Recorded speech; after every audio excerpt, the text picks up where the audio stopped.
Here we go.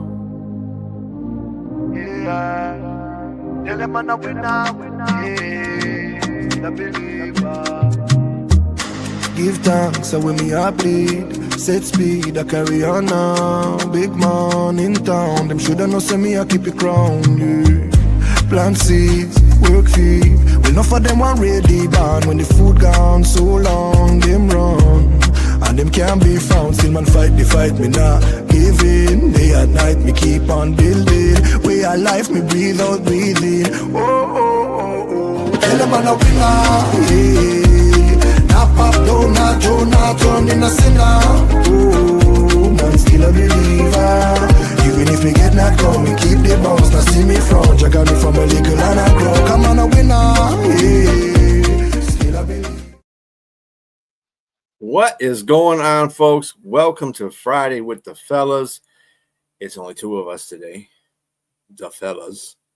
Our mistress of ceremony is not with us today, and nor is a couple other of our folks. Tip is real busy doing his thing for the El Paso football team stadium right now. So he's doing all kinds of stuff. So it's just me and James on this show today. So it's good. It's good. It's good. It is all good. What up, my fella? How you doing, my man? I'm doing just fine watching this Lions Falcons preseason game. It's a pretty competitive game with all the backups. Your Saints play tomorrow, right?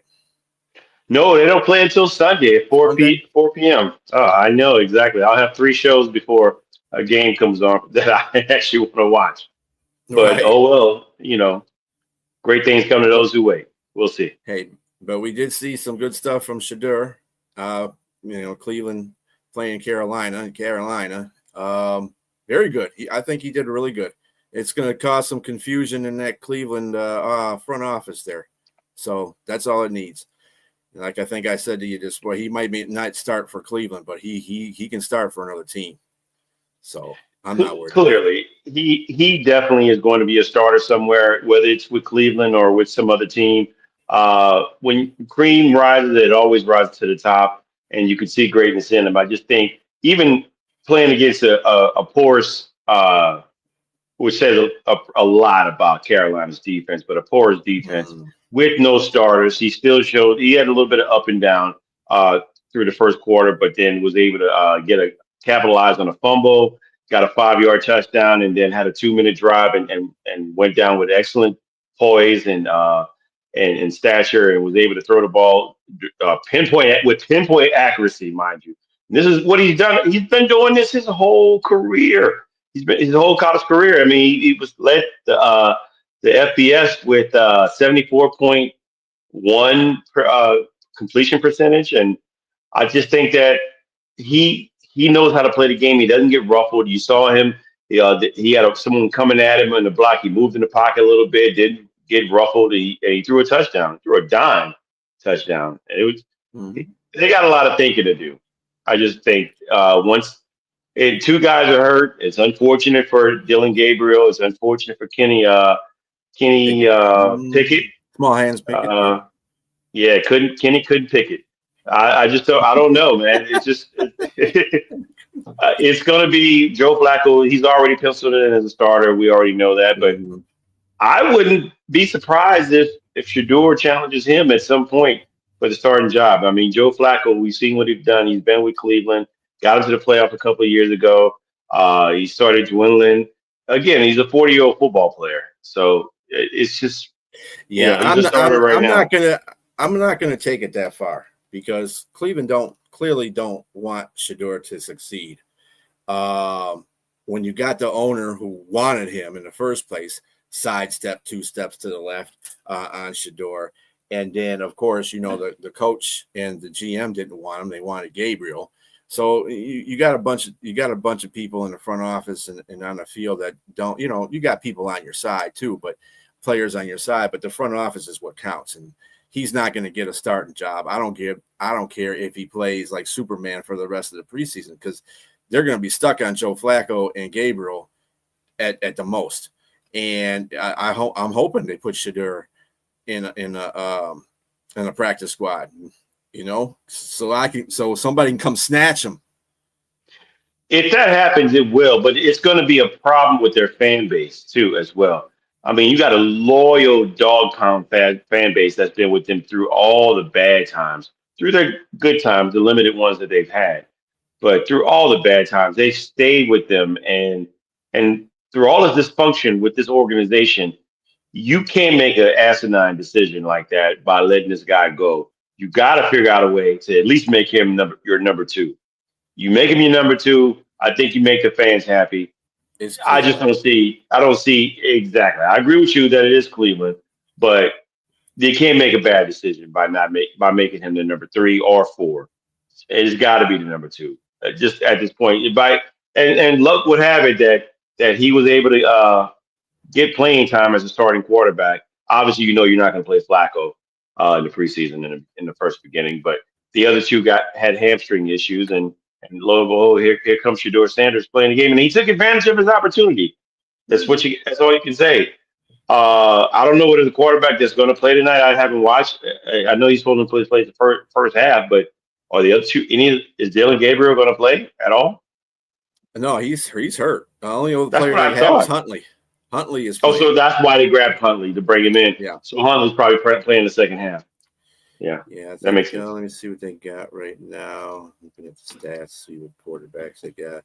Well, Sanders is still out there, so they said they're going to play Sanders basically until the brakes fall off. They feel like Well, maybe all good the for way until him. the third. These are his reps. These are real reps. And I wouldn't be surprised. The reason why Cleveland is doing that is so that they can get some kind of value in him. If he plays good, you kind of look at it like this: Cleveland probably, and I don't think they really care about their fan base like that because it's Cleveland and they don't do anything for their fan base. That's why their fan base can't stand them half the time. But I think what they're doing is they're letting him do. He's going to fall on his face or he's going to play like he is right now. And that's only going to help them with their value. Either if he falls on his face, Cleveland's a winner. If he does really well in the preseason game, they're a winner because they got trade value for him. They can get rid of him that way too. They can trade for him. Somebody's going to want a quarterback because somebody's, starting quarterback's going to suck and they're not going to be, I wouldn't mind, I wouldn't mind the Lions going for him, to tell you the truth. I'm serious because what I've seen out of these two quarterbacks we got right now, like Kyle Allen's playing like a man possessed because Hooker can't hold on to the football. So, Kyle Allen smells blood in the water. He's like, oh, yeah. And then he got a touchdown. He just threw another touchdown. So, I mean, Kyle Allen's playing good on him, and I still can't stand him. But you need some consistency at quarterback, and I think – and Shador would be good in our offense. I think he would be good. He's got an offensive line, too, and he can find receivers. Oh, yeah, he'd be good in our offense. But, I mean, there you go in a nutshell for Cleveland.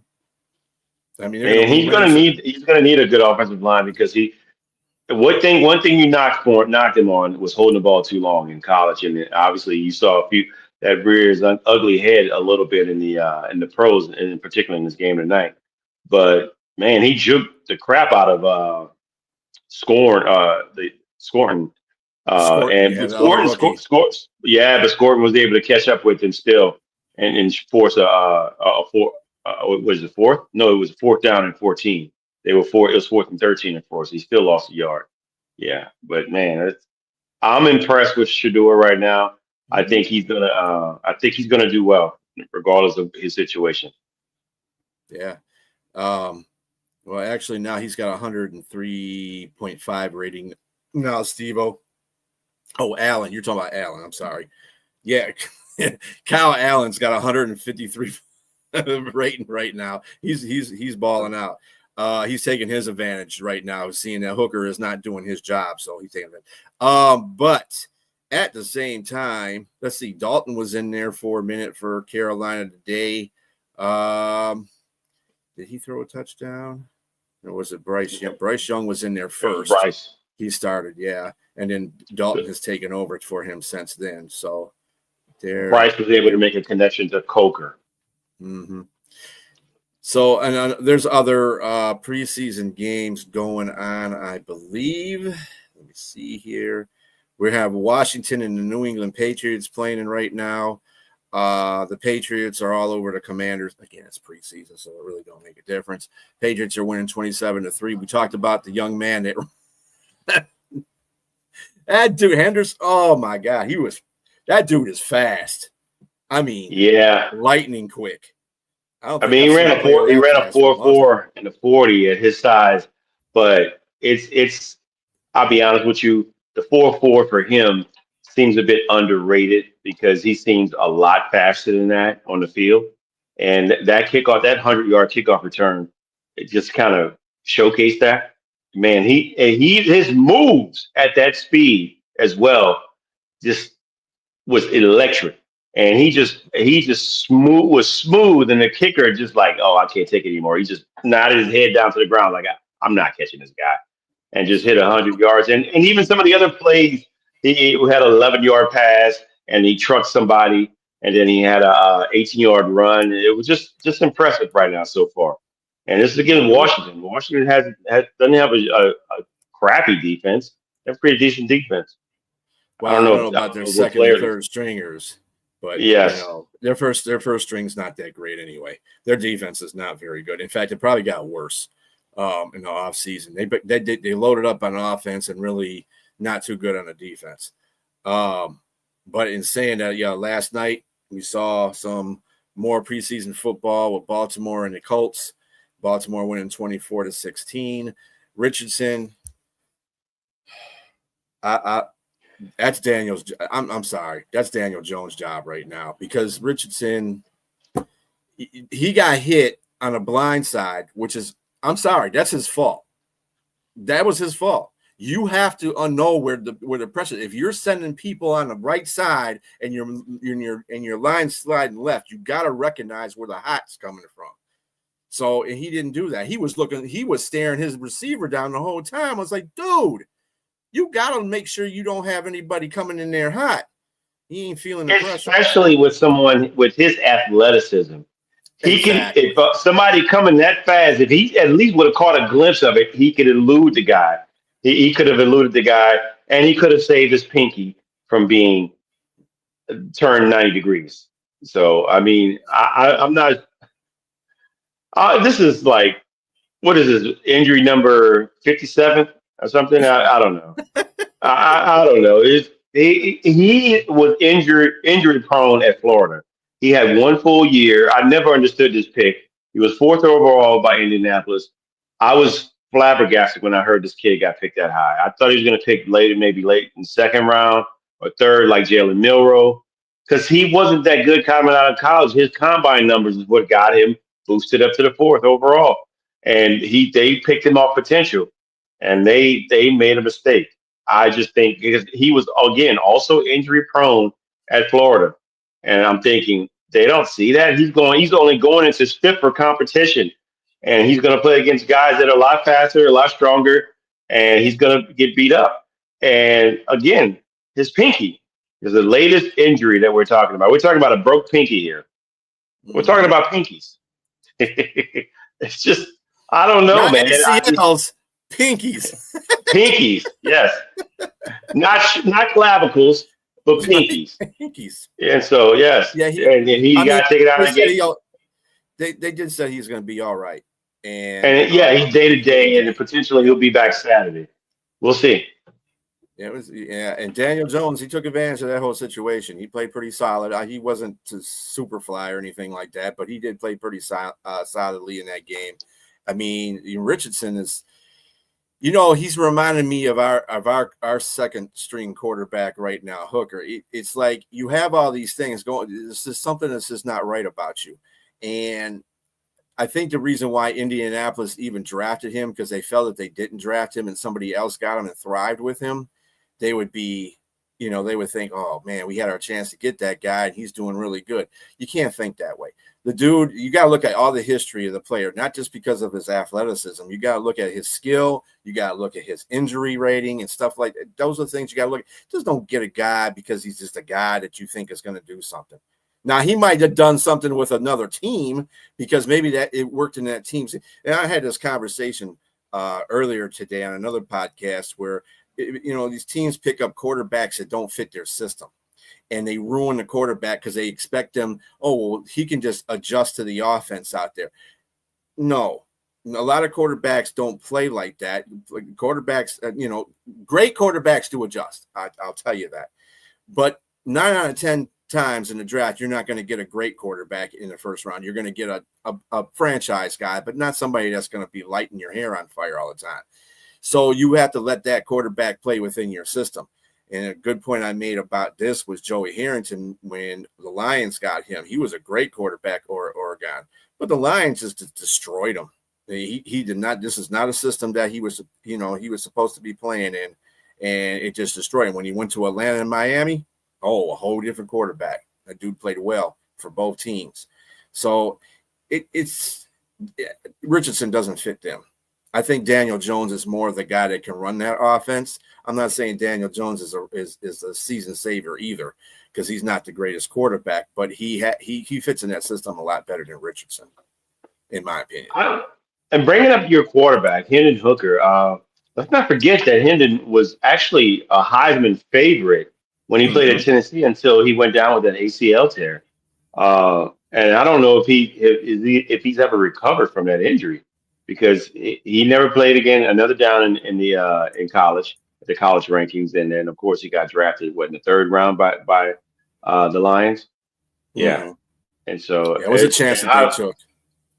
I'm not gonna lie, I really thought it was a good pick at first, because I'm thinking like, wow, Hendon was actually a really good player. Obviously, he played at a few other schools before he went to Tennessee and balled out and played some really good games. I think he had some many meaningful snaps when he played against Alabama, and man, he lit them up. It's just the unfortunate injury of the ACL. But I don't know what's the situation going on right now with him there. Maybe, I don't know, his head's just not there. It's probably his confidence too. Yeah, hopefully he bounces back. Yeah, I mean, I hope the best for him, but I'm telling you, he's lost 2 fumbles in this game, and that's why he got benched. He was supposed to play the majority of the game. He's supposed to play like through 3 quarters, because he is basically the backup quarterback to Goff right now. However, Dan, after the first Hall of Fame game that the Lions had, they had 5 turnovers. And Dan was not pleased at that. He said, look, if you can't hold on the ball, you can't be on this team, period.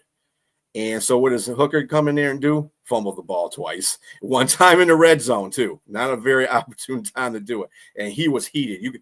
When you see Dan is heated, he might not look like he's saying anything. He's have a straight face, but his face turns entirely 2 shades of red. That's how you know he's mad. So, it's Hooker's got to get his stuff together. He's got to get his head out of his butt. So, but we'll see. It'll be all right. I mean, I'm sure they'll get it together. His head's in his butt, and his name's Hooker. Well, I said, yeah, he keeps doing stuff like that, he's going to live up to his namesake and be put out in a corner somewhere. But anyway, the other games that were on the slate for yesterday, the Philadelphia Eagles and the Cincinnati Bengals. You can really tell Cincinnati has no defense, even in the second tier and the third tier. They're just bad defensively. However, Chase and Higgins and Joe Burr, they all started, and they looked good, of course. I mean, Philadelphia, I think they had like maybe 2 or 3 starters in the first drive that they had, and they just played their second string the rest of the second, third string the rest of the game. However, I mean, they still look good. I think they're just trying to get them coordinated so they don't start off 1-3, 0-4, or something like that, like they always do. I like the approach, but I think that's something that you should do in the third preseason game. Start your starters so they get they're hot when they go into their first game. It's something I wouldn't have done in the second or the first preseason game for Cincinnati. I probably wouldn't have done that, but hey, that's them. Well, I mean, I agree with you, B. I think that Joe Burrow and the offense should get out, jump out the gate running, because they're going to need to. Their defense is porous, and nothing they seem to do has improved. Obviously, even playing against the secondary. I mean, the second and third stringers for Philadelphia, they didn't seem to do much at all. They gave up 34 points. And then, of course, it was the Pete Carroll preseason bowl. Las Vegas and Seattle played yesterday to a tie, 23-23. Geno didn't look too bad. He didn't look great either, but Seattle didn't play Sam. I'll tell you what, though, their third, well, I think he's like competing for second string QB. What's his name?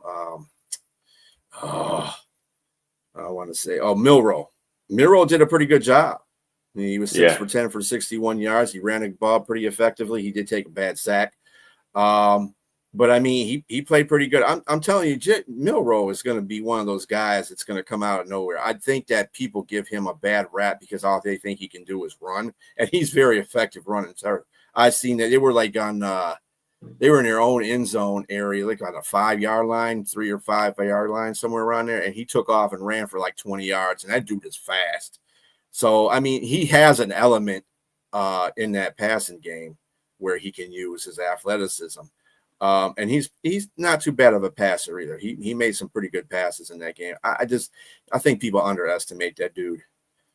I would say that he's streaky when he throws the ball.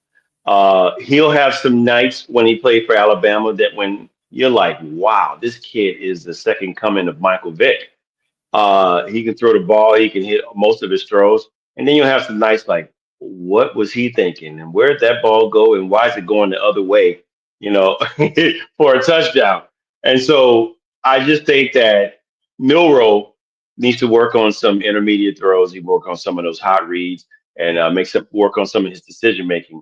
But he'll be okay. I think he'll be okay. Like you said, I think he is underrated, and his legs was going to be a saving grace for him. And he's going to get some snap counts in game time, because it's going to be like some packages that are made specifically for Milroe, like maybe some play action or some RPO action to go in the game, or some wildcat where he just takes off and run the ball. It'll be different things that his rookie season he's going to play.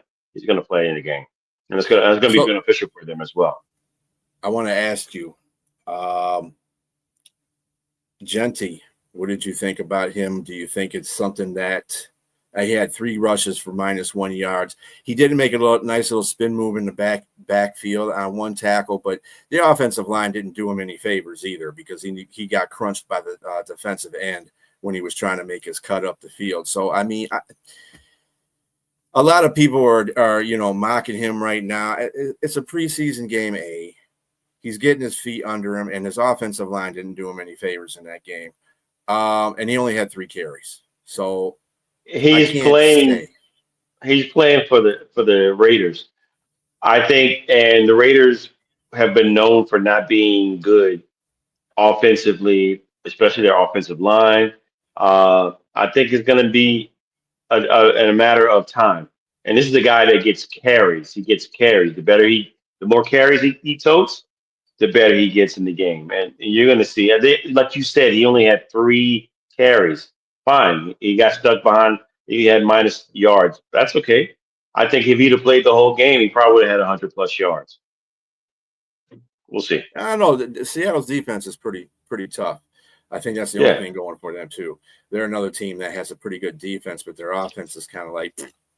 But like I said, it's preseason, and you don't put a lot of weight on a lot of stuff that you see. You really are just like, for me, I'm looking at the backup quarterback for the Lions. See who's going to on, because I already know our offensive line is fine. Starters are fine. I know our starting defense is fine. I just want to know people who are going to be the backup just in case something happens to us like it did last year or last season with all the injuries. So you want to see what players are going to step up in those situations. And I think that's basically what you want to see in the whole preseason. I hope there's nobody get injured. And unfortunately, while we're talking, the Lions player, number 26, cornerback for the Lions, Maurice Norris, he had a gruesome injury and he had to be carted off on an ambulance. So there was a stoppage of play for a while. So I don't think he'll be coming back for the Lions and playing anytime soon. But Yeah, and these preseason games, what are you looking forward to in your Saints game Okay, Saturday? so I just got a message coming across my phone telling me that Spencer Rattler is the starter. So it's been a long quarterback battle. Mostly, it was a three-way battle between Rattler, Shuck, and Jake Hayner. And now I'd be more worried about Gino. About Maybe Gino, yeah. Mm-hmm. being able to throw the ball because of the offensive line. I mean, I'm not Mm-hmm. going to knock Gino for being. Gino has come around and become a much better quarterback. Mm-hmm. Yeah, so I maybe the agree. offensive line is not going to do him any justice by not holding him up for at least three to 5 seconds to be able to throw the ball or to throw a hot read. Um, but yeah, going back to the Saints. I'm very interested in seeing Spencer Rattler do well. He looked in training camp, he looked a lot more comfortable than he was last year. The game has slowed down for him. He's been leading the offense, but our defense has been doing well too. But you can't really tell, okay, is it the defense that's doing much better or is it the offense that's doing much better? You're not sure until you go up against another team. So I'm very interested in seeing how the offense does against a pretty good defense by if their starters are playing in the Chargers. I mean, obviously you saw the Chargers playing against them in the first game, the Hall of Fame game, and that was a pretty Mm-hmm. tough outing. So I'm interested in seeing how we play hold up against them. Defensively, I want to see how our defensive backs do as well because they look the part. We don't have a Marshawn Lattimore, we don't have Paulson Adebo anymore, but we still have Alontae Taylor. We have Kool Aid McKinstry coming into the second year. Banks has been holding his own. Banks, I think Banks is very underrated. Maybe not by you because you saw him play in Texas. I saw him play in Texas. Texas. Banks is probably in some pundits groups in their what they who they thought were better players. As far as tackles, Banks is rated the number one tackle out of all the tackles that came out in 25. I think he's great. I think he's going to hold up at left tackle where he was allowing Talisier Fuanga to move over into his natural position in the right tackle. And then our former first round draft pick, Trevor Penning, was able to move into left guard. Mm-hmm. And because he's better suited as the guard, probably because he's not really great in the pass protection, but he's very good at run offense. And so he's a bit of a mauler. Uh, yeah, yeah, exactly. But and they probably wanted to replace Trent Williams when Trent Williams decides to go down. You know, as far as like because Trent Williams is such a great left tackle, but he's been long in the tooth, and he may be retiring at some point. But yeah, the offensive line is the big one of the big things I want to see how they hold up because of all the high draft picks that are on the line. And then also like I said, the defensive back Kool Aid McKinstry, he looked great in camp.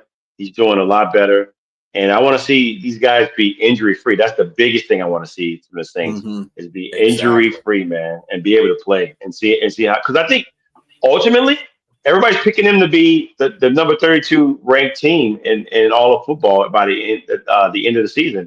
And I don't think that's going to be. I think I give them 7 to 9 games winning. And if I had to push maybe one more 10, but with that said, I think they're going to be in the middle of the road. They're going to be in the middle of the road, not in the bottom of the pack, especially in the Yeah. NFC South.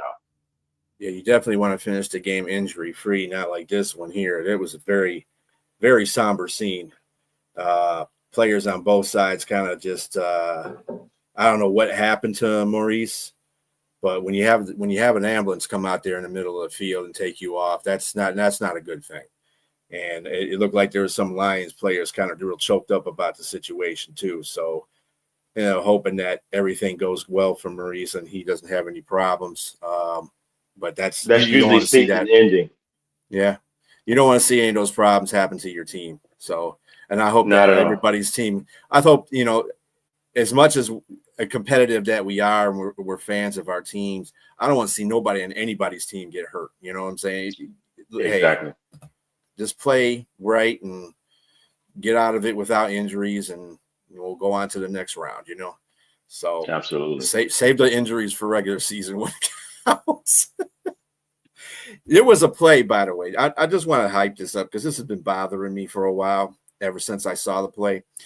So the Lions were driving, and a receiver, which was Craig Reynolds, running back for Lions, he got the ball, and as soon as he got the ball, he got lit the F up. I mean, lit up.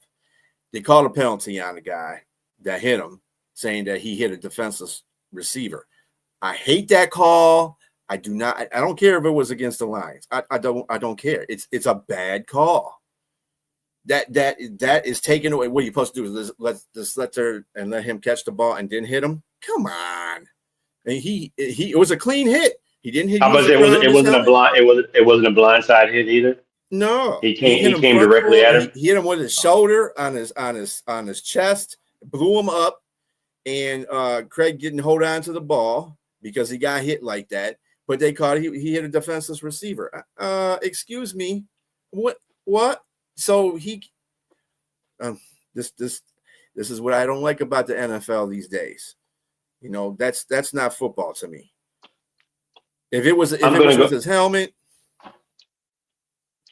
you know. Let me write this down. I'm going to go back and watch that tape because I guarantee you, if it's clean like you said, it's probably going to get called back when it gets back to the front office of the league, and they're probably going to say that they made a mistake with that. But it's too late because that type of call in a specific real game could be detrimental to a win or loss for a team making the playoffs or trying to win in the playoffs. That's not what you want to have. A call like that determine a game and have a like be an egregiously bad call. And so yeah, I agree with you wholeheartedly that I don't like those calls as well. Yeah, it was just a bad call. I mean, I understand to the rules to what they think is a defenseless receiver, but let the defender make a play. I mean, it was a clean play. There was no helmet contact involved with it. He used his shoulder onto his chest, and he just knocked him clean the F out. Not literally, but he knocked him out enough that he didn't hold on to the ball. And that was a good hit. I don't care if it was against my team or not. That was a dang good hit. He put a nice lick on him. And, this guy was all over the field, too. Kevo should be proud of that guy. I think it was Halliner or whatever, Halliner or something like that. Kevo got correct me on that. It's like Halliner. He's like one of the backup guys on there. That dude was all over the field. He was playing really good football. I don't know what's going on in the game right now, but it's been slowing down. I don't know if they're not playing the game. I don't know what's going on here. The clock is running down, but there's nobody playing.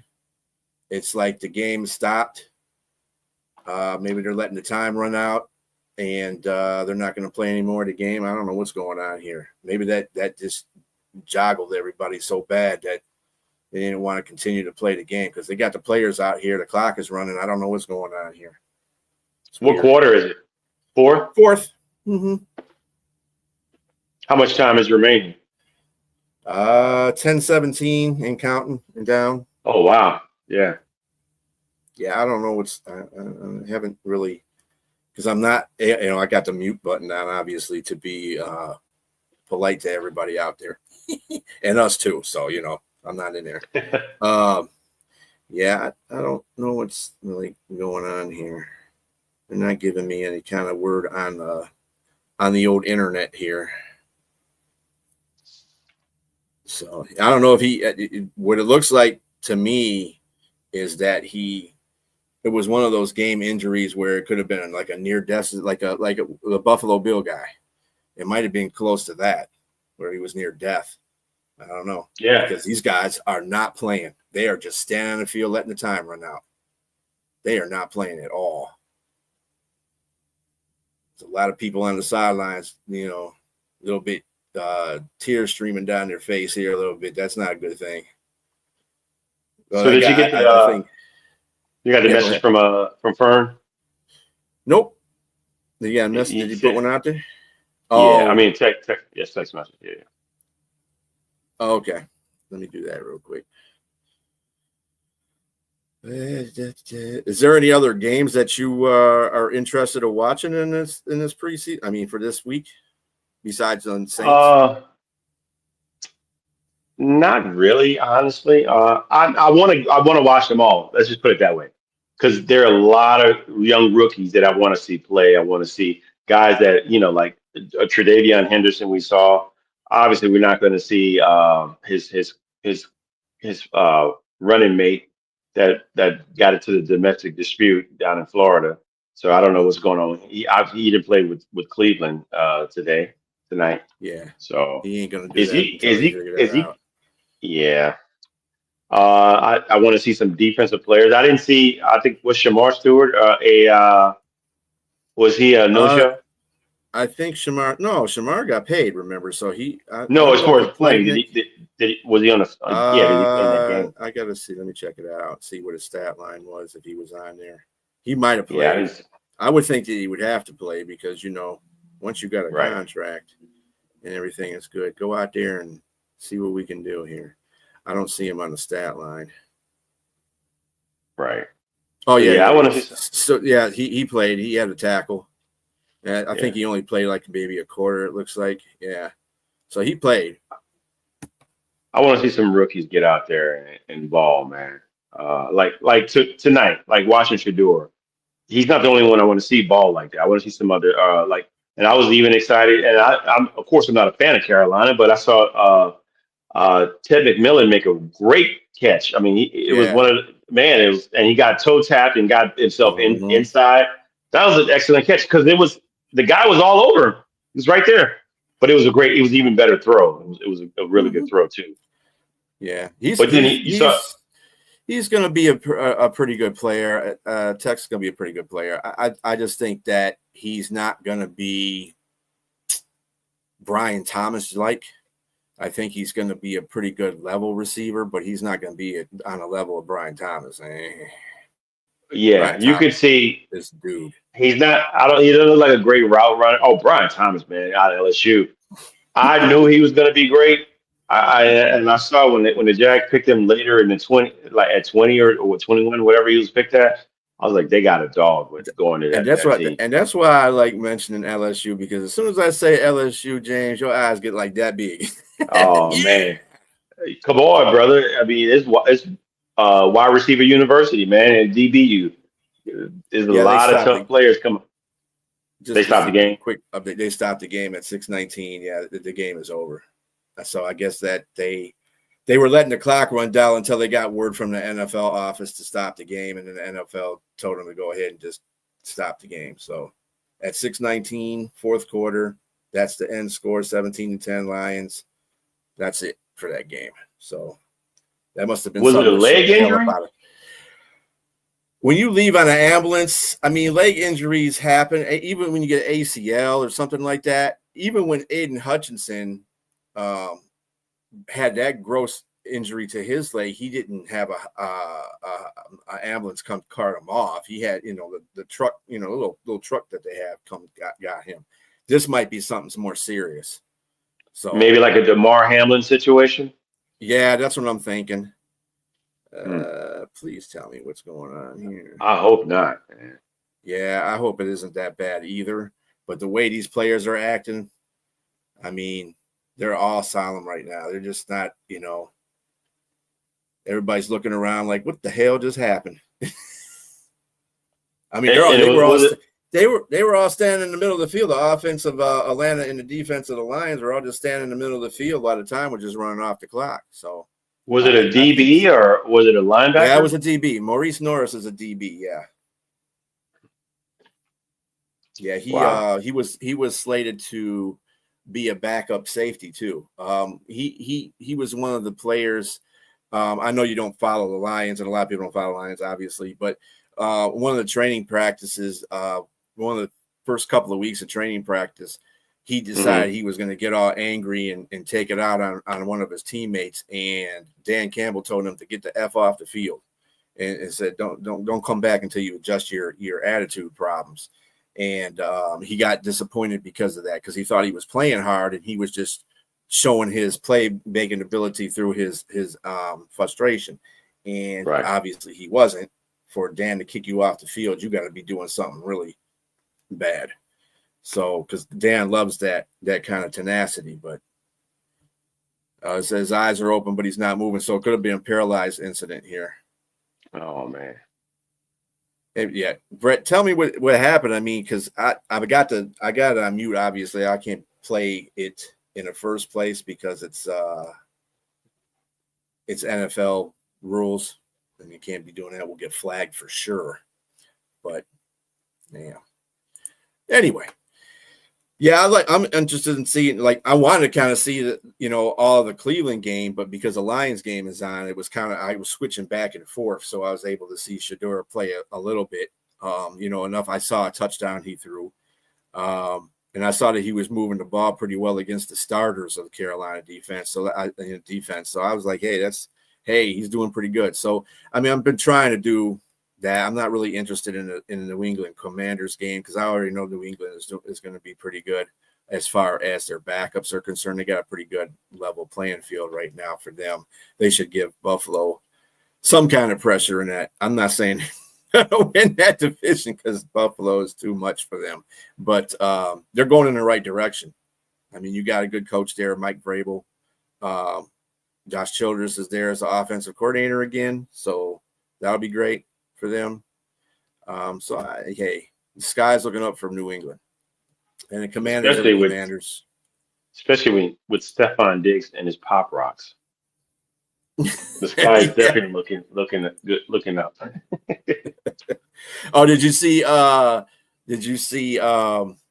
Marshawn Lynch at the Seattle game? Oh, he was the camera guy. He's doing NFL films now. He's the camera guy for the NFL films. So he's on there, and one of the running backs from Seattle, I think it was the guy that's also from Boise State. He was a fullback. I did see that. Yeah, Seattle, and they're talking about we got the better running back from Boise State trying to front on Genty. But that is hilarious. He ran through the end zone and ran right at Marshawn. Marshawn gave him a forearm, get off me, you can come over here. But it's all love at the end of the day. Right. Marshawn is pretty cool, man. I loved him as a player, loved him as a personality. I thought he was great for the league. I didn't know what he was when he got drafted in the first round out of Cal to Buffalo, but I was like, oh, he's pretty decent, man. But he seemed kind of standoffish. But when he got with Pete Carroll and the Seattle Seahawks, man, he lit the league up, man. I loved him. Maybe I didn't like the jumping in the end zone backwards, grabbing the crotch, but it was Marshawn. And then proceeds to shake everybody's hand. Marshawn is like the realest player he possibly. I mean, he is as real as life. He does. You see him do. He was doing a lot of things for off the camera for the NFL network. A lot of times he'd go out there, or Sunday Night Football. He'd go and go to a certain place and go to the fish market in Seattle if they were playing in Seattle, and he would go out there and toss the fishes and stuff like that. He's freaking hilarious, and he'll bring in his neighborhood too. You're like, I'm not, I'm from the hood. I don't do this. That kind of stuff. He's hilarious though. What's up, Fern? There he is. What's up, fellas? What's going on, man? Good. What's going on with y'all? Man, just talking some football. I'm just a squirrel dog. It's your world. I'm just a squirrel trying to get a nut. Don't use that JTrain because I'm gonna go far with it. Hey, I'll come back. That's okay. I'll be quiet right now. But if you go far, I'm coming right back. It's the Falcons-Lions game, Steve-O, that happened in. I heard the Falcons. You heard about that, What are the Falcons doing against the Lions? I heard they were spanking them. I don't know where you be hearing your information from. See, that's exactly why you have problems. You have problems. That's why you have problems now. The Lions won the game 17-10, but there was a vicious hit, I think, on one of the, as I'm kind of reading it, on one of our corners, and it looks like he's paralyzed. Oh, so whoa. they had, Yeah, Whoa. and the teams kind of got shook up on that. Both sides got shook up when that Oh, happened, and he got carted off on an ambulance, and that's never a good oh, sign. that's never good. Do you know which corner it was?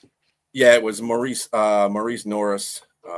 He's Oh man, actually backup safety for the Lions, and he man, was having a pretty good training camp too. But man. like I was telling James, he also was one that got kicked off in the first couple of weeks of training camp because he's being Mm. overzealous out there and to a point where he's being detrimental to his team. So Dan Oh Campbell kicked him off, and Dan Campbell don't usually kick too many people off the field unless you're no, acting like an ass. So yeah, you got to be a real ass for him to kick you off. Man, I yeah, hate that for the young man. yeah. Yeah. I really do. These kids, man, these injuries. We had a scary sight at I helped coach eighth grade where a kid went down last week and he said it was his spine and it scared the crap out of me. But it Mm, ended up being he had his head down, went in for a tackle, he had a pinched nerve.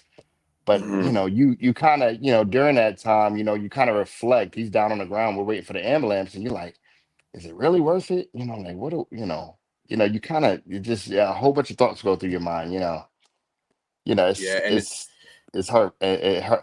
It's hard to Yeah. and for that to digest. happen in a preseason game, it's not really cool either because it kind of shakes up the younger players on the team, rookies and everything like that. I mean, I saw some of Yes. the veterans on the sideline shaking up about the whole situation, so I know I had to be serious. Especially you're sitting Yes. out there, and the offense for the Atlanta was out there, and defense for Detroit was out there, and they let it was like 10 minutes left in the game, and they let Mhm. at least 4 minutes go before they decided to call the game. I guess they were waiting for the Yeah. NFL office to clarify. Yeah, you guys need to shut the Yeah. game down. So Yeah. Shut the game down. It leads us to, where is football heading to in the future? Like the style of the game. Like what I don't know what you guys think. I know this is just a kind of sporadic conversation to have, but do you guys think that football is going to be football in the next 10 to 20 years, or is it going to change? Is the dynamics going to change? How do you think the NFL is going to approach, some of these tough injuries? Because these kids are getting bigger and faster. Mhm. They are. well, it's still football. To me, it's a gladiator Mhm. sport. It's not It going to is. change, no matter how much padding and protection you put on these players, unless you got them in bubble wrap. It's still going to be a violent game, Yeah, it and is. that's just what it is. That's why they get paid the big bucks.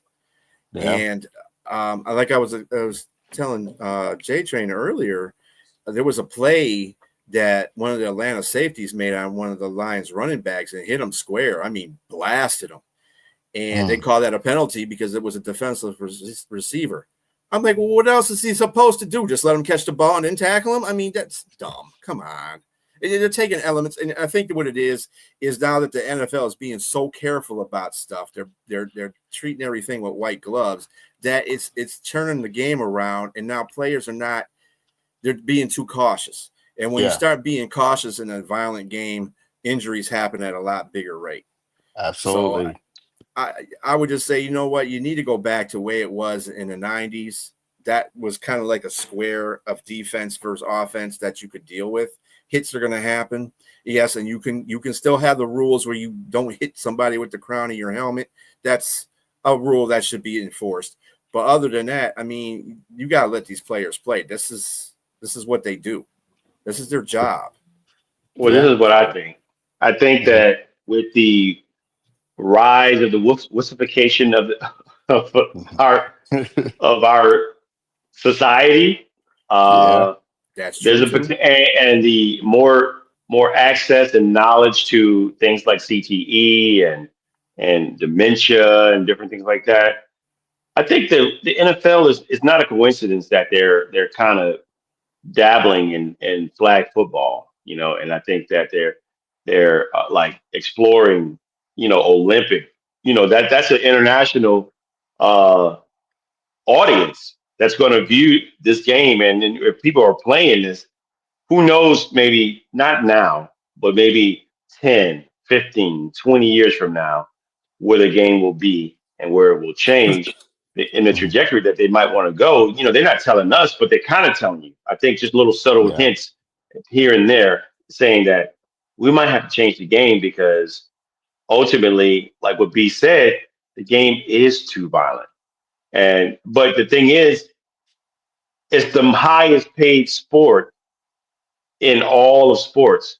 People want to see that violence. People want to live vicariously through that violence. You know, that guy that goes to work and hates his boss and wants to go home on Sunday and watch the game and see somebody smash where he can live vicariously through that guy that Yeah, smashes that other guy and say, that's what I want to do to my boss, but I can't.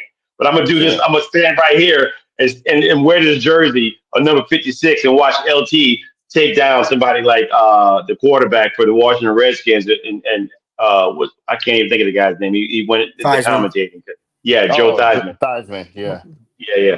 I'm just saying, people, as gruesome as that is, people love to see that kind of stuff, and It's you a be gladiator surprised. sport. It Yes, comes all the way from the Roman times when gladiators It were does. fighting in the Colosseum. and People killing love each blood. other. Yeah, Yeah. they love blood and guts. They love all that stuff. And people just we're sick individuals like that. We just love that kind of violence. I But mean, people at as the a same whole, time, I yeah. mean, if they change it to flag football, are you gonna No, watch the game if they change no, it? no, I'm not not even watching it. us. I Not quit. even No. we are. I'm I'm not. probably one I'm of gonna those quit. sick people that you're talking about, B. Yeah. I love the violence. I love Hmm. the aggression. And now, I even bring it back to now. I'm getting a different scope with coaching eighth grade. You have a lot of adults who are living through children. You know, and it's like, some of the language that they use around children or even behind their backs and talking about them, you would think they were coaching NFL players. No, these are kids. You know, you didn't make it when you were, a kid. You didn't make it to the NFL. You wouldn't be here coaching with us, coaching eighth grade. I mean, unless you Hmm. volunteer, but you didn't make it. So why are you punishing these kids for being kids? I got to go to a meeting on Sunday because two coaches got into a fight. And it's eighth grade, and we've been Gwinnett County is one of the most successful. They have the most talent, NFL collegiate that comes out of. I mean, Travis Hunter was one of them. Just recently he went to Collins Hill, but these coaches and we had to have a meeting about this for all of Gwinnett County. These coaches are living through these kids and they're taking it a lot more serious and what like, dude, you should be an example. Like you're leading them not only to football, but just trying Hmm. to be a productive man in life. Even because not every kid, majority of them won't play professional sports, but you're fighting and you're doing these things in front of these kids, and it's like, damn. And then you think about the transition from that to the league, to college, to the league, and the way these kids' minds are warped, and to how they view the sport is because it was developed like that through some overly aggressive grown man who never got a chance, who was living through, a 12 and 13, 14 and 15-year olds, Right. I mean, you look at Buford High School, you look at the amazing, I'm going to one of those games, that amazing stadium that they built, now high school football is taking the collegiate level, and the collegiate level is taking on the NFL level. So Hmm. not sure what direction the sport as a whole is going in, but I can tell you it is gonna get worse than it gets better, only because of what I'm seeing from a different lens, right? It's tough, man. And these kids, they're hitting and they hit hard. I mean, we have eighth graders that I took a hit from one kid holding the bag. I was like, good grief. And I'm a grown man. These kids are violent. And I'm Yeah. like, we love it, we cheer it on, but you know, what happens later, right? Like, how does that transition and translate to life after? You know what I'm saying? And you have a lot of, even some athletes that I grew up with when we played football together, their life is in shambles because, they still have that, you know, that's all I was taught to do. That's all I know how to do. It was like a movie I was watching. He's like, man, this is all I know how to do. That's that's a tough statement when athlete doesn't make it to that level and you look him in his eyes and he's like, man, this is all I have. It's like, God, no education. They're paying these kids a ton of money in college, which me and JTrain, we could start that conversation. We could fight over it, but it's like, what happens after? That's just my theory. There has to be some other values other than knocking each other in the head and trying to get to that next level, because I'm telling you, it's crowded. The funnel is it's a lot of kids trying to get to that one spot, Yeah, and it's a not all of them are pyramid. going to make Everybody's it. trying to climb that pyramid.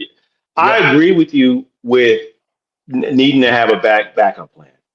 Mhm. But I think the system is not set up for kids to have the backup plan. The system is not set up. The system is set up for the entity of football to be as very powerful as it can be in that particular organization. And I think, like say for instance, in school, even at that level, kids get their grades changed. Kids get their grades taken, or they get tutors that do work for them. And it's okay for the coaches will turn a side eye and say, I'm Mhm. okay with doing that because it's for the betterment of the team, not for the betterment of that individual to mold them and say, no, you can't play if you don't get your grades right, if you don't put the work in. And it's harder. It's harder for the higher up you get, it's a lot harder to maintain those GPAs and play football. These guys are working a job that They people are. don't realize that's they're up in the morning practicing, studying for football. Then they got to go maintain school. Then they got to come back and do practice and everything else. It's a lot of work. That's a tough thing. So so to call people it's disingenuous or doing a disservice to call some of these young men dumb jocks when they have to actually work for a Mm, living before they even get to a regular job playing for I they think working playing football. Mhm. I do think that we have to understand as adults. Like when I was coaching Pal in Detroit, Mhm. Mhm. um, young kids, 12, 13, getting ready to go into high school type of kids, and they're they need attention, and these are kids that are in Detroit. So Mhm. there's a lot of parents that didn't care, a lot of parents that were putting them on a team just because they didn't want them to run in the streets and stuff like that, which I commend in part ways. Yeah. um, but with that even being said, you always, people forget about the percentages of those kids going into the high school, then going into college, and then making it in the NFL. It gets least, the percentages get smaller and smaller as it keeps going on. You have they go to each part of the phase of football, and when you're a coach, you'll find a player that is serious, or you'll find a kid that's serious about playing football, Mhm. and it might be one out of the, you might coach, like for instance, and you've been coaching for a long time. I was coaching for 5 years. I got one kid I thought that was really serious about football, and he Mhm. made it to that next level. He made it to the NFL. He Mhm. was serious about playing football, though. He did what he was coached up. He listened Mhm. to his coaches. He did what he Mhm. came to practice every day on time. If he had Mhm. a problem, he would reach out to us. He wanted to be there to play, Mhm. and in doing that, he reached the level that he needed to be. But that's like one guy, one kid, Yeah. and with Yeah. so many out there. So you see that, and the reason why I got out of the coaching with Pal is because of what you had to deal with. You have to deal with there, and with the Mhm. grown folks fighting Yeah. coaches. It's like, dude, Come on, what's man. wrong with y'all? You're not setting a Come on. good example for these kids by doing No. that. No. It's Cream it's kind rises to of the top. yeah. Cream, Go I'm ahead, gonna say this. JTrain. Cream rises to the top, and you got on the NFL guys that are sitting on the bench or in the practice squad that were superstars in high school, that were Mhm. superstars in college. It's just Mhm. that everybody can't. The league doesn't. It has a limited amount of spaces for players to play, and a little bit amount of spaces for players to get into the league. So it's just it's like you said, a funneling system. Everybody can't fit through that hole. Pause. That's true. And just a quick Sure. quick update before we end this show. Mhm. What happened to Maurice Norris? His head appeared to snap back after hitting a leg of a Oh. Falcons running back when trying to make a Oh. tackle, and he stayed down after the play was over and ended up leaving in the ambulance, obviously. So, and he did have a neck brace, like our commenter Brent said there. He had a neck brace on, Yeah. so, and a spinal thing on too. So, Mhm. hopefully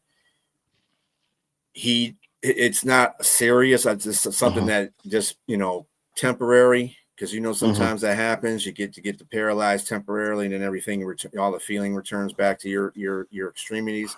So hopefully that's what it is, but that's not a good thing to see, not especially during a Yeah. preseason game with all these rookies out there, getting ready to play football, and it's like, oh, this is what I got to deal with, and I'm going to go into playing professional football. I didn't have any problems when I was in college, most of them, seeing people get hurt like that. So Yeah.